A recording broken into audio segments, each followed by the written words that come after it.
Pernah nggak sih ngerasa buntu banget pas lagi ngomong sama anak? Hari ini kita bakal kupas tuntas strategi dari buku fenomenal karya Adel Faber dan Elaine Mazlish yang menjanjikan sebuah bahasa yang benar-benar baru buat keluarga kita. Yuk kita mulai? Nah, kita mulai dari janji yang kedengarannya berani banget dari buku ini. Sebuah rumah yang bebas dari pertengkaran. Buat sebagian besar orang tua, ini kedengarannya mustahil banget kan? Tapi, gimana kalau ternyata itu mungkin? Pertanyaan ini tuh langsung kena ke intinya. Yang saya suka dari buku ini, mereka ngerti banget rasa frustrasi yang sering kita alami. Kita udah coba semua cara, mulai dari membujuk, debat, sampai teriak, tapi kok rasanya kayak nabrak tembok terus ya? Oke, sekarang kita coba bedah akar masalahnya. Di bagian pertama ini, kita bakal ungkap jebakan-jebakan komunikasi yang sering banget kita masuki tanpa sadar. Inilah yang jadi sumber perang tarik ulur setiap hari yang bikin capek banget. Coba dibayangin skenario ini. Ini diambil langsung dari bukunya loh. Anak Anda tiba-tiba ngomong, "Aku nggak suka adik bayi." Nah loh, kalimat kayak gini tuh bener-bener ujian buat kesabaran kita sebagai orang tua. Biasanya kita responsnya gimana?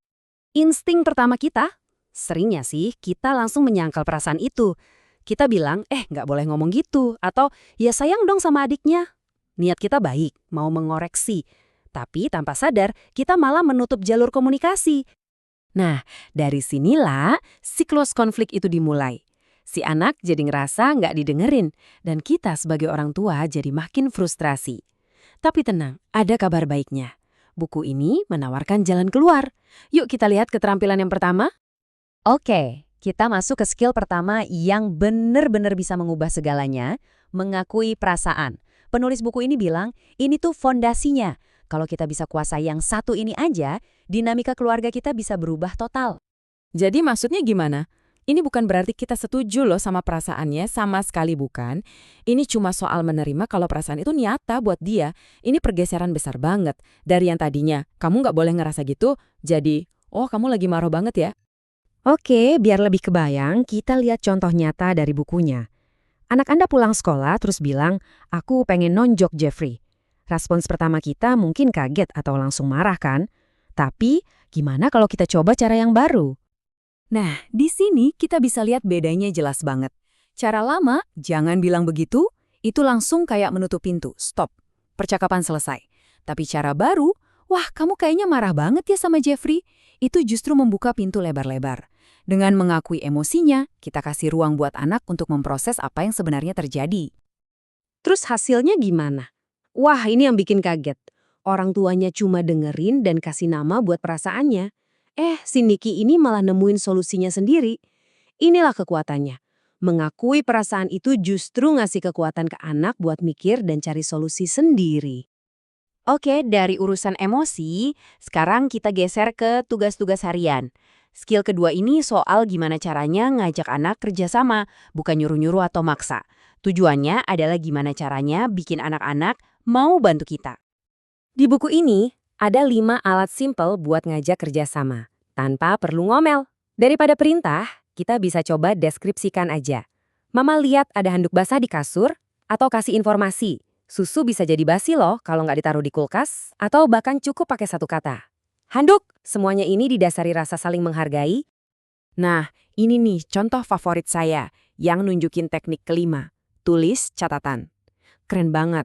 Ada seorang ibu yang udah putus asa, akhirnya dia gantungin tulisan ini di lehernya.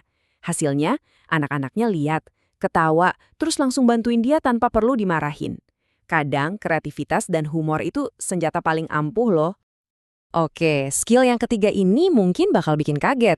Kita bakal ngomongin soal pujian. Pujian kan bagus. Tunggu dulu.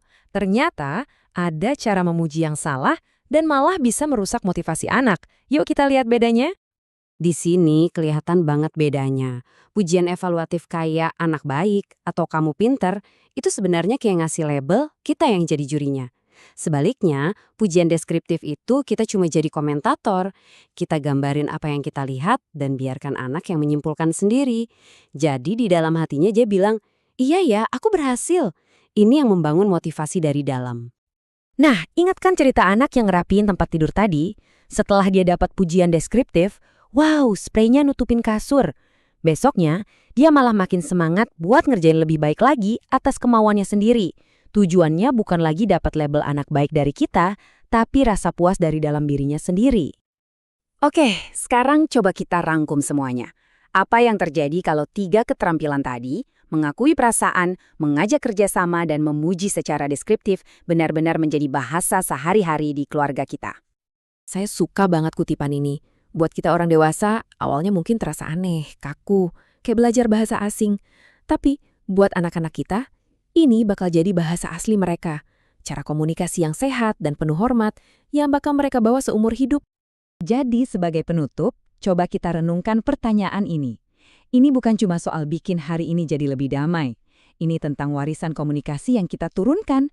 Sebuah warisan yang akan membentuk hubungan mereka di masa depan. Dan bahkan keluarga yang akan mereka bangun sendiri nanti.